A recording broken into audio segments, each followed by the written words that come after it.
la dee, la la, la la, la la, la la, la la la, la la la, la la la, la la, la la la, la la la, la la la. La la la, la la la, la la dee, la da da, la la la, la la, la la la.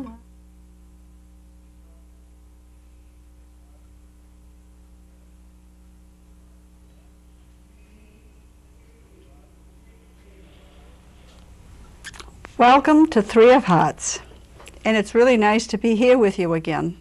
Nice to have a visit with you. And I have a very delightful friend for you tonight. He's interesting, very versatile, and he's still learning, although he's always helping. And I want to introduce him to you. His name is Larry Tabler. Hi, Larry. Hi, Connie. Thank you. You are an interesting man. Thanks. And you do help people a lot, don't you? I try. Yes, you do. Tell us, what do you do? Well, the name of my position is residential counselor. Mm-hmm. I work with people with developmental disabilities. Mm-hmm. And most of the work involves just teaching them how to take care of themselves. Yeah, yeah. Now, a lot of people would think that that doesn't involve a lot. I know it involves a lot for me to take care of myself because I daydream a lot. But for some people, those things don't seem important, and yet for them to get along in society, right? Very important. It's very important. Very important. As a matter of fact, that's one of the secret pleasures I get from this job.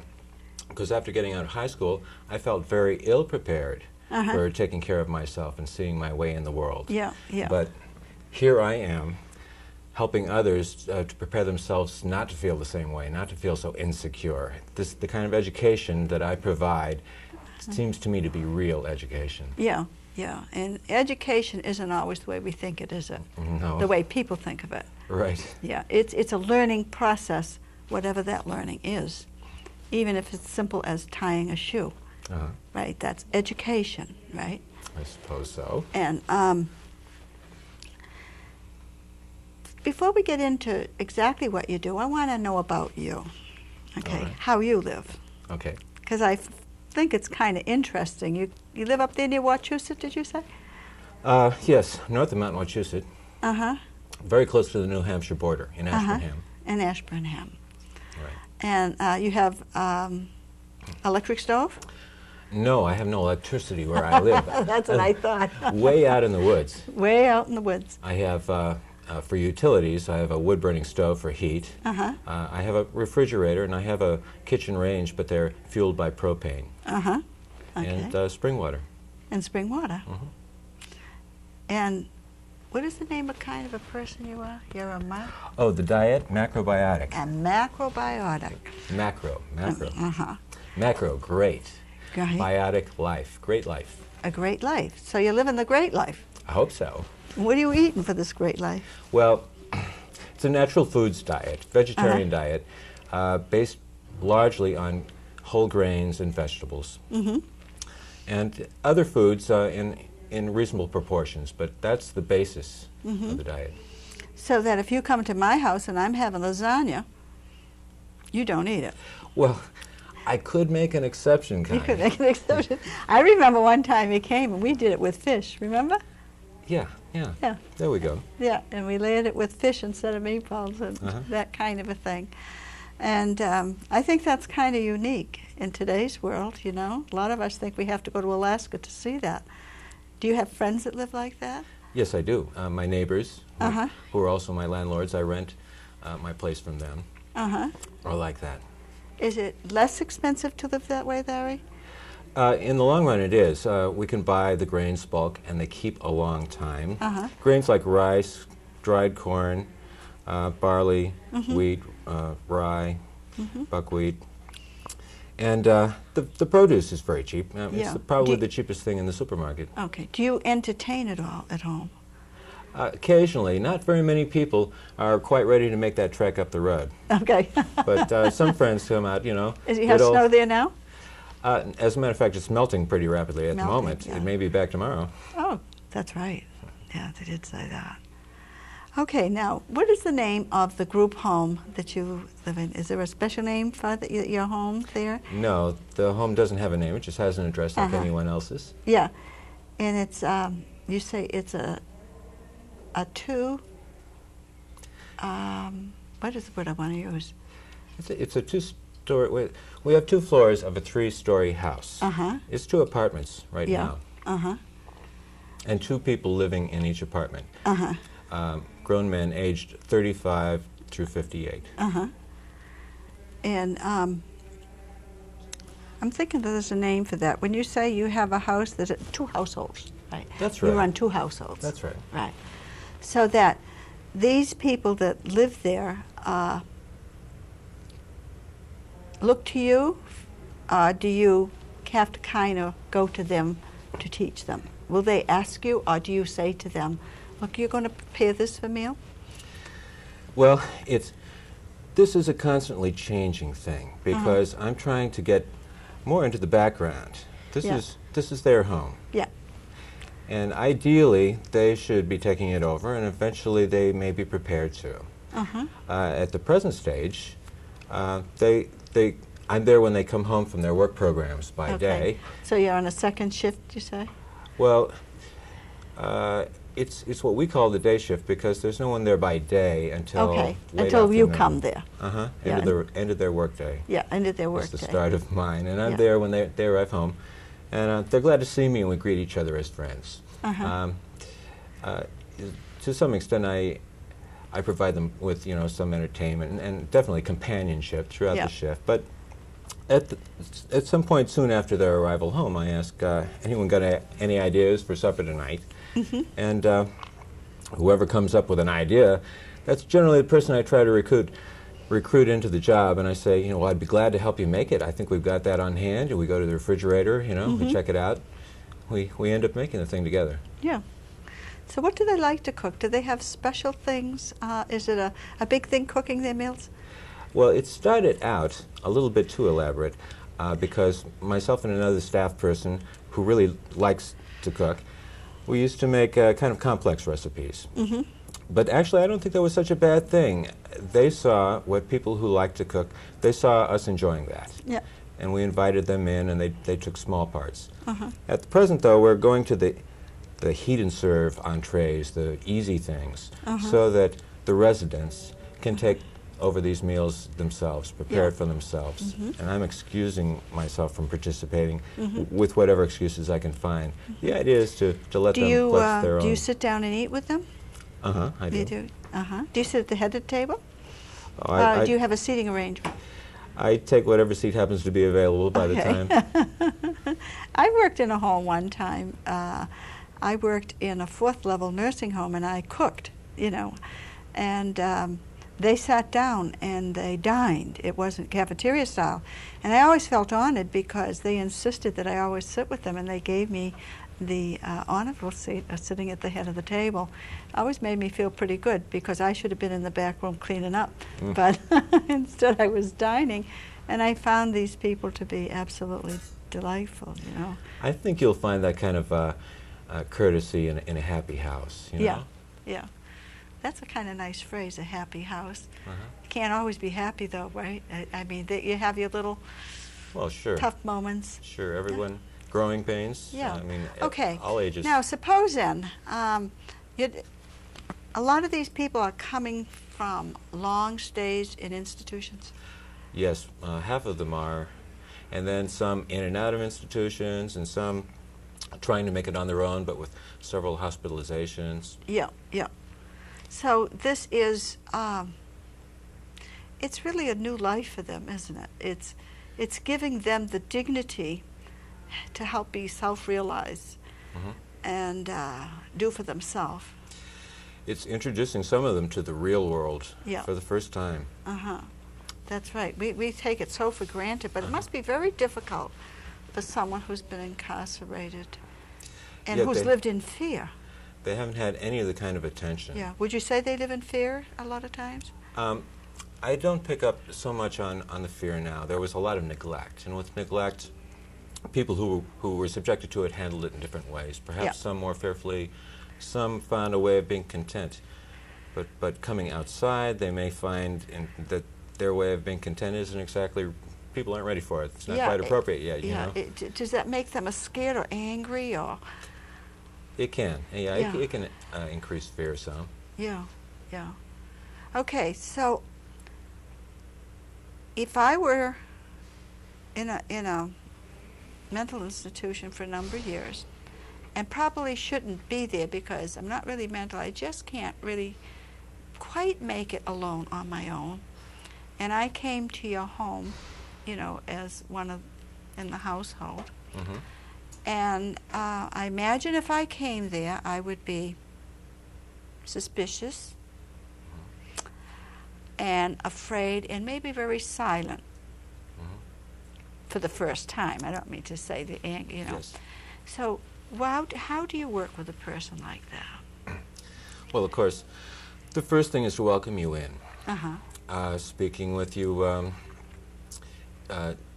giving you your own attention, and inviting you to participate in whatever we're doing at most any time, and not taking offense or not, you know, staying in your face if you don't want to. A surprising thing, I think, for people who came out of institutions was, for many, was the choice, the opportunity of exercising choice. And that is one of the hardest things to learn if you've been denied that for a long That's right. time. If your decisions have been always made for you, that's becoming institutionalized, that kind of a thing. And so do the members openly take them in, the members that are there? Well, it happens that the people I've worked with most have been together a long time. And they even knew each other before they were grouped because they were in previous residential agencies that went under financially, but they knew each other through these other agencies. So we haven't had that kind of situation in the home I'm working in the most. Yeah, yeah. Okay, so what's your form of entertainment? Well, for everyone it's different. And I'm trying to concentrate right now on every individual's interest. Okay. One person in our program he doesn't care to socialize that much, but he does like talking, and he talks with staff people. For some reason, he feels more comfortable with them. He likes to shop, he likes to go to restaurants, and he doesn't mind walking a bit, even though he's a bit overweight. Another likes to date his girlfriend. That's the first and most important thing to him.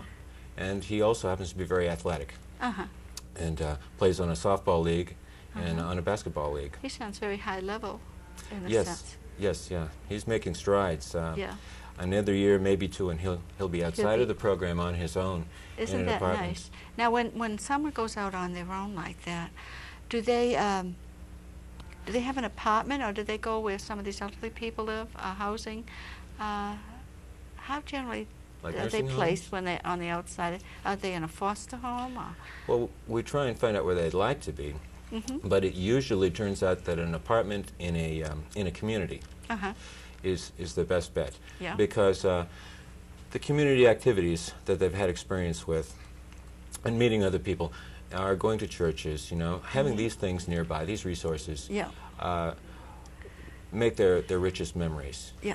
So so we try and find a reasonably priced apartment that their benefits can handle, or maybe their jobs. I mean, some people get trained so far in these programs that they take on real-life jobs. They're out of the work programs, and they can start supporting themselves. Yeah, that's really nice, isn't it? Yeah. I mean, that is education. I mean, it's like I just think that everybody thinks of IQ as being education, you know, a high IQ. A person may not know how to read, but it doesn't mean to say he's not ever learning, and it's not meaning to say that he doesn't know how to use his senses. Right. And probably in some ways is far supersedes someone else. I mean, someone with a high IQ could probably survive in the city, but maybe some of these other people could survive in the wild. Has to rely on his native sense. That's right. That type of thing. That does come out. And I think that's kind of overlooked in a lot of things, you know. And I guess I kind of lean that way because I'm more into feelings and on the psychic side, and going by my intuitions and thinking that my mind is my tool, but it doesn't direct me, you know, that kind of a thing. And but with these people, I imagine their senses are very acute. These very same things tend to come out, most with people with diagnoses like this. They've been tested, children with disabilities have been tested as higher in telepathy and in clairvoyance. Yeah. Now, the telepathy was accounted for by the fact that they instinctively knew they needed help. Yeah. And not fully understanding another person's vocabulary, they understood their meaning instead. Yeah, that way, yeah. That way. This was evidently, but the fact is, what they demonstrate is that the ability is there in all of us. Yes. They tapped it, you know. Yeah. And the clairvoyance too is not a rare phenomenon. I've seen it among someone diagnosed with disabilities. Yeah, yeah. So there's something to that. You know, there's a place for everyone in this world. Yeah, there I is. think the And point. everybody has their own specialties, whatever they are. And oddly to say, the way we name the program, Learning from Each Other, shows that indeed, because indeed you learn from them. Oh yeah. Oh yeah. Yeah, I think we were talking about earlier about listening better. That was something that you know, I feel my listening skills have really been refined. Yeah. We in talking sometimes with our closest friends, we seek to hear the voice behind the voice. Yeah. This has been rich in that way. Yeah. You know, the words on the surface are sometimes so inadequate, and people too often neglect, ignore, just brush it aside. Well, this was a training thing for me in listening, listening more deeply. I just feel that I've always had a problem of being a good listener, and I think I said to you before, and this is no offense to anyone, but I find that I've had friends from England, and of all the people that I've ever met, I find the English people are the best listeners, maybe because they have very good manners, and I'm not to say that anybody else doesn't. But I feel very honored when I know someone's listening to me. I feel angered when I'm talking and someone is waiting to say the next thing and they haven't heard what you said, and they patronize you, you know, that kind of thing. So that is quite a learning skill, isn't it? Yes. To learn to listen. It means staying fully aware and fully sensitive at all times. Yeah, yeah.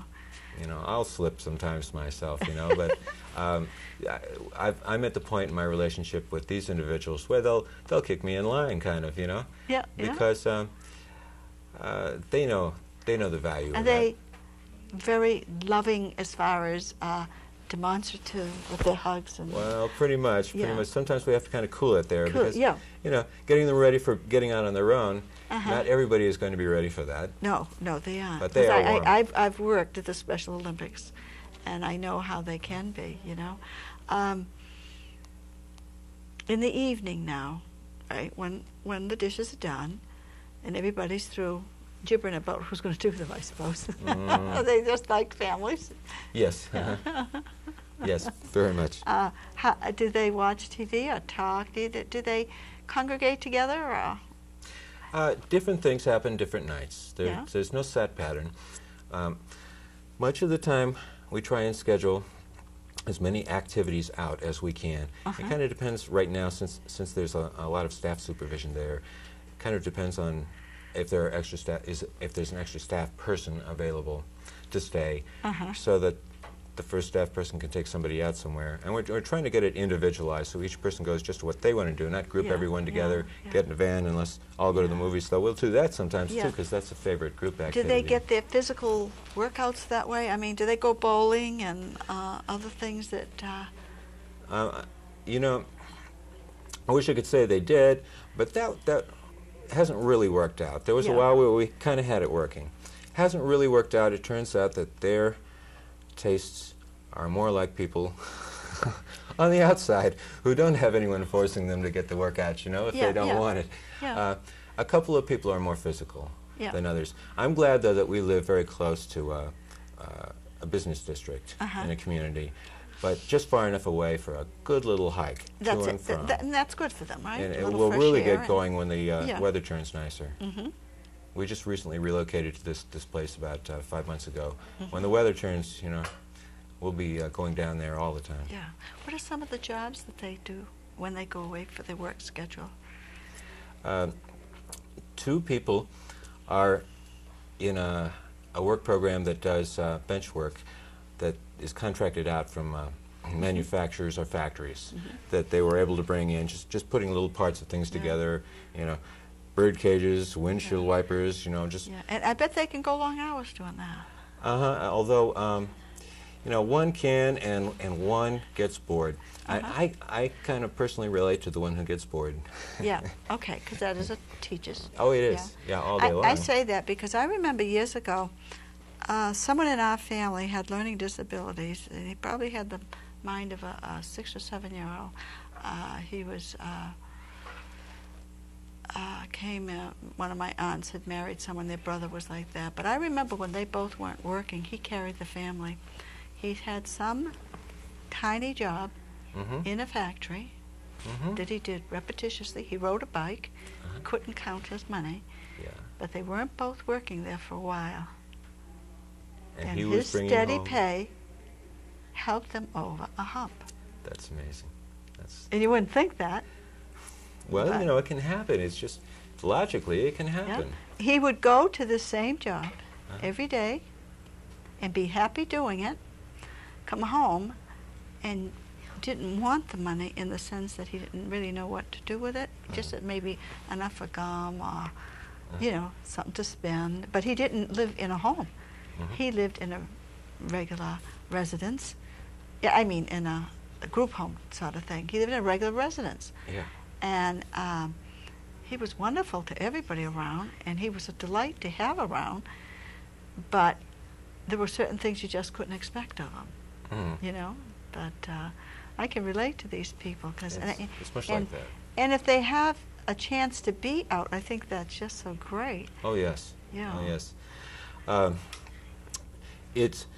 There's this influx now, since state schools have been closed down. Yeah. They're getting closed down all over the country, of this population back into society. It's really a sad thing that they tried the segregating state school thing. We finally realized that people with different abilities, different people, have been parts of societies from the first societies.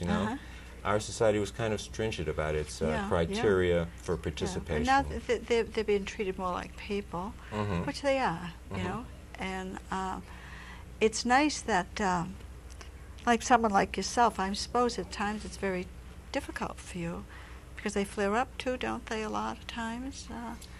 Yes, but as the years pass, they're expressing themselves more logically or more appropriately. You talked of the innocence. Yeah. They have an advantage. No one has inhibited them from expressing their needs in our program. Yeah. On the outside, people have more trouble expressing their needs, saying, because the thing they're you said, innocence, kind of hurt me. they just get it out, don't they? Yeah. It's starting to come forward more quickly with them. And we respond. We've been doing it for so long. And they're becoming more natural this way now. So actually, they could wind up to be our models. They could be our role models. It could turn around like that. Yeah. And they've gotten more support, more healthy support than a lot of people. Now, who's there in the morning when they get up and have their breakfast and get dressed? Is there someone there? Well, according to our present scheduling, there's someone who spends the night just to make sure nothing goes wrong. But I'm not sure those night hours are so necessary. But he's there in the morning. But you need someone there just in case. I mean, it's like you just say that a kid 9 years old could really spend the night alone, but you wouldn't want to be there, right, unattended, in that sense, right? I don't they think need direction if something happens, someone falls. I've trained them what to do. Phone 911, So they know. We're working on all that. Yeah. Isn't that nice? So that they probably know more than me in that sense. That I don't know. if an emergency came up. So in the morning they make their own breakfast. They can do that. Yes. Do they generally eat like cereal or something very simple? It's the traditional American breakfast, cereal or scrambled eggs or even omelets, toast, coffee, juice. I'm just trying to picture the kitchen, you know, and are they fully dressed when they come to the table? Yes, we've kind of established that habit over all these years. And, you know, it just comes down to a habit. Now that we're backing off, we say, you know, oh, yeah, you've got the choice, you know. But we try to reinforce the idea that the choice isn't whether you shaved last night or shaved this morning, but, I mean, that's the choice, you know. As long as the shaving gets done, that's kind of important. There's something still expected by society. Yeah, yeah. Is that hard to establish in a new person? A new person, like someone freshly from an institution? Yeah. Oh, yes. Plus, they have some behaviors you might call abnormal. It was part of their adjusting to an abnormal situation, you know, without activities and outlets that are typical for the rest of society. I imagine it is. You know, I worked at the VA hospital 12 years, and I worked on some of the wards before I worked in personnel. And so I can really understand what it's like for people that have lived in an institution all their life and to try and undo and relearn. That takes a bit for any of us breaking a habit, right? And especially if they're the type that cannot take the emotional disturbances that most people can. Do you find that so? Actually, I'm glad that I find that they're very much like most people in that respect. Yeah. But being so much like most people, there's only so many habits that can change at one time. If I had to change very many of my habits, you know, like I follow this very strict diet now, and if someone else I knew was expected to do my kind of diet and my kind of lifestyle and so on, you know, very rapidly, like, you know, you got to get it done in 6 months, I think they would react. I think that they might not be able to handle it. You know, so it is a gradual thing. Yeah. I know that I find for me that anger comes in a very funny way. And I really resent people telling me something to do. I'll openly say that. And if I hold it in, I get dizzy. It's better that I yell. I don't. It is. But I find myself, and it's anger. Nothing but pure anger. And that's something I've had to learn to deal with, you know. And but I can picture this household, and I can picture you there. I think you do a great job, Larry. And I have a feeling that all your household members really think you're a great guy. Did they joke with you a lot? Oh, yeah, that's one of the best parts of the job. Yeah. Yeah. You have a lot of laughter. Every day. Every day. Yeah. And that's so nice. Well, anyways, Larry, I want to toast to you. Right? All right, thank you. To you and your two households and to your future success. Because I think you're doing a great job. Thank you. Don't you? Good luck. And good luck to you. Thank you. Thank you, Connie. Yeah, I would say. La la la la la la la dee da da la dee la la la la la la la la la la